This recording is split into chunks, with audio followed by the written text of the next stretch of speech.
कृष्ण गोविंद हरे मुरारे, हे नाथ नारायण वासुदेवा।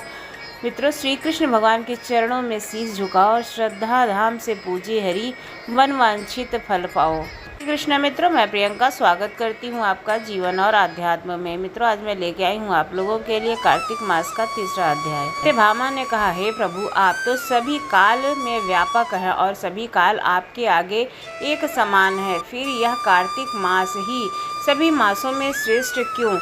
आप अपनी सभी तिथियों में ब्रह्मांड और सभी मासों में कार्तिक मास को ही प्रिय क्यों मानते हैं? इसका कारण बताइए।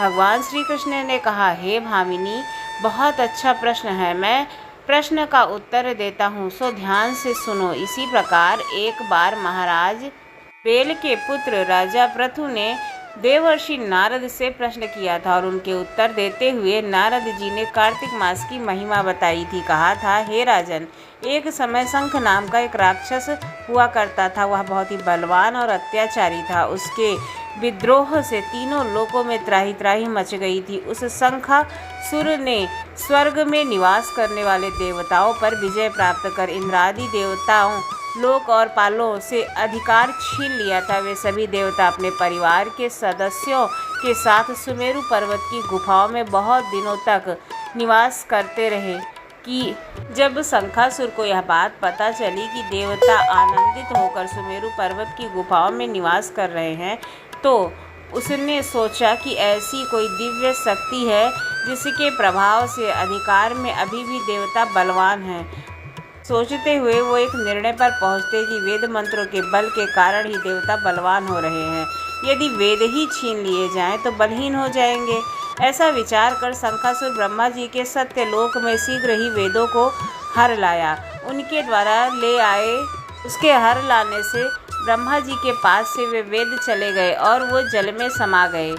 शंखासुर ने वेद मंत्रों और बीज मंत्रों को ढूंढते हुए सागर में प्रवेश किया, लेकिन फिर भी वेद मंत्र नहीं मिले और ना ही बीज मंत्र मिले। जब शंखासुर सागर में डूबते समुद्र की ओर वापसी होती है, तो उस समय ब्रह्मा जी की पूजा की सामग्री सभी देशों के साथ भगवान विष्णु के शरणास्थली क्षेत्र और भगवान को गहरी नींद से जगाने के लिए गाने बजाने लगे और धूप गंध आदि से बारंबार प्रणाम करने लगे और पूजा करने लगे। धूप दीप नैवेद्य पौराणिक कथाओं पर भगवान की निद्रा चिरमंड और विश्व सहित ब्रह्मा जी की पूजा करते हुए बहुत प्रसन्न हुए और देखते हैं, मैं आप लोगों के इस कीर्तन और मंगलाचरण से बहुत प्रसन्न हूँ।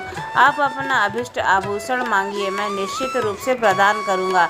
जो मनुष्य अश्विन शुक्ल तृतीया से देवोत्थान तृतीया तक ब्रह्म मुहूर्त में मेरी पूजा करेगा, उन्हें ही कलश पर बिठाया जाएगा। मेरे उत्सव के कारण सुख की प्राप्ति होगी। आप लोग जो पार्थ अर्ध आचमन और जल आदि सामग्री मेरे लिए लेते हैं, वे अंततः गुणवत्ता वाली होंगी, जो अपने कल्याण की मांग करती हैं। शंखासुर हरे हरे संपूर्ण वेद जल में स्थित हैं। मैं सागर पुत्र शंखासुर का वध कर उन वेदों को अभी देता हूँ। आज से बीज मंत्र और वेदों सहित मैं नक्षत्र कार्तिक मास में जल में विश्राम करूँगा। अब मैं मत्स्य पालन का रूप धारण करके जल में जाता हूँ। तुम सब देवता भी मुनीषों सहित मेरे साथ जल में आओ। इस कार्तिक मास में जो श्रेष्ठ मनुष्य प्रातःकाल स्नान करते हैं, वे सब यज्ञ के अवभूत स्नान द्वारा भली भांति स्नान करते हैं। हे देवेंद्र, कार्तिक मास में व्रत करने वालों को सभी प्रकार से धन, पुत्र, पुत्री आदि देता हूँ मैं और उनके सभी व्रतों से रक्षा करता हूँ। हे धनपति कुबेर, मेरे आदेश के अनुसार तुम उनके धन धान की वृद्धि करना, क्योंकि इस प्रकार का आचरण करने वाले मनुष्य मेरे रूप में धारण कर जीवन चक्र को मुक्त हो जाते हैं। जो मनुष्य जन्म लेकर मृत्युपरांत तक विधि पूर्वक इस कार्तिक मास में सर्वोत्तम व्रत करता है, वह तुम लोगों के समान ही पूजनीय है। कार्तिक शुक्ल पक्ष की तृतीया तिथि को लोगों ने मुझे जगाया है, इसलिए यह तिथि मेरे लिए अत्यंत विषाददायिनी और शुरुआत है। हे देवता, यह दोनों व्रत अपने धान्य की वृद्धि करता है, क्योंकि इस प्रकार का आचरण करने वाले मनुष्य मेरे रूप में धारण कर जीवन मुक्त हो जाते हैं। जो मनुष्य जन्म लेकर मृत्योपरांत विधि से यह सर्वोत्तम व्रत करता है वह तुम लोगों के समान ही पूजनीय है। कार्तिक शुक्ल पक्ष की तृतीया तिथि को लोगों ने मुझे जगाया है, इसलिए यह तिथि मेरे लिए अत्यंत दायिनी और शुरुआत है। हे देवता, यह दोनों का नियम अपेक्षित करने से मनुष्य मेरा संदिग्ध प्राप्त करेगा। इन व्रतों को करने से जो फल मिलता है वह अन्य किसी व्रत में नहीं है। अतः प्रत्येक मनुष्य को सुखी और निरोग रहने के लिए कार्तिक महात्मा और वृक्ष की कथा का पालन करना चाहिए। यहीं पर तीसरा अध्याय समाप्त होता है। अब आपको मिलेंगे हम चौथे अध्याय में। बोलो श्री हरि भगवान विष्णु की जय।